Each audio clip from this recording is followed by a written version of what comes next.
नमस्ते प्रणाम। मैं आप सबके लिए मिश्रा अपने यूट्यूब चैनल ललते हाथी गीत में आप सबका स्वागत करती हूँ, अभिनंदन वंदन करती हूँ, नमस्ते प्रणाम करती हूँ। तो आप लोग कैसे हैं? उम्मीद करती हूँ बहुत अच्छे होंगे।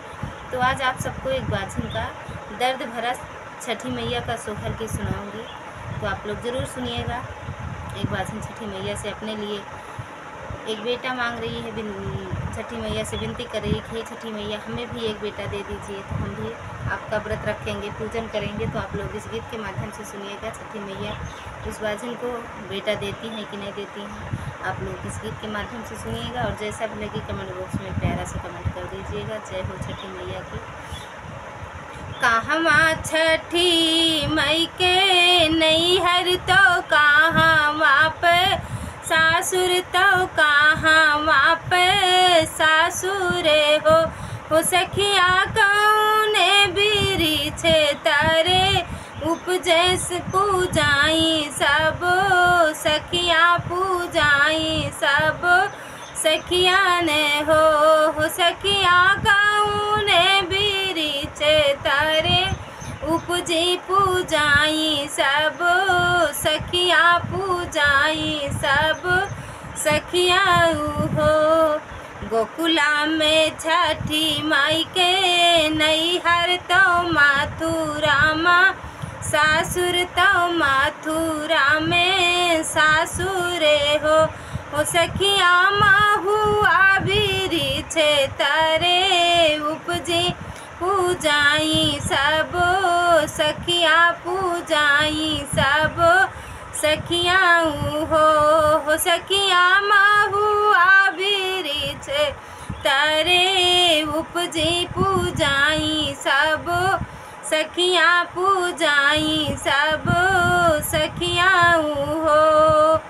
केहू का दीहू मैया दुई लाल केहू का चार लाल केहू का चार लाल हो मैया हमाहू बजनिया राहिन ठाढ़ हमाई नाही चितयु हमाए नाही चितयु हो मैया हमाहू बजनिया रहे ठाढ़ हमाई नाही चितयु हमाए नाही चितयु हो। तो छठी मैया क्या कह रही हैं उनसे? अरे जाओ ना मोरी बेटी अपन घरे अपने सा जन घरे अपने सा जन घरे ओ बेटी आजू के नाम आए माँ हिनवा लालन तोहरे होई है होरीला तोहरे होई हाई हो बेटी आजू के नाम आए माँ हिनवा लालाना तोहरे होई है होरीला तोहरे होई हाई हो।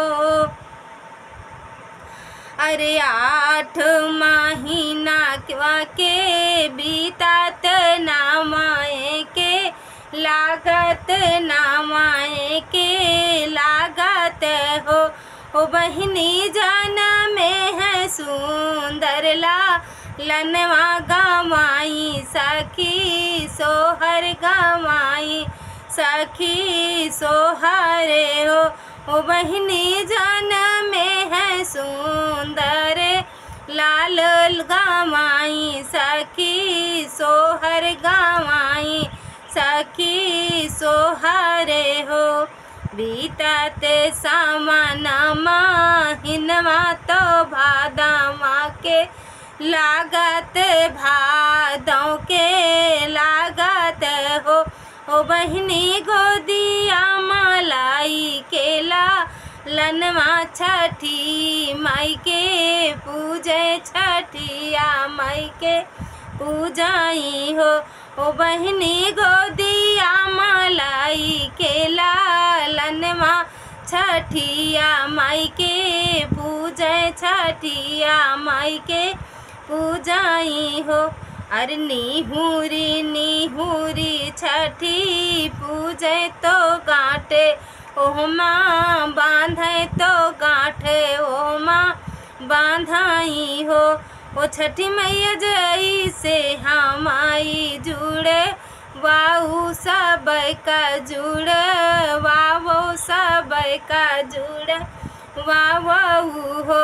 ओ मैया जई से हम आई जुड़े, वाऊ सब का जुड़े, वावा सब का जुड़े, वावाऊ हो।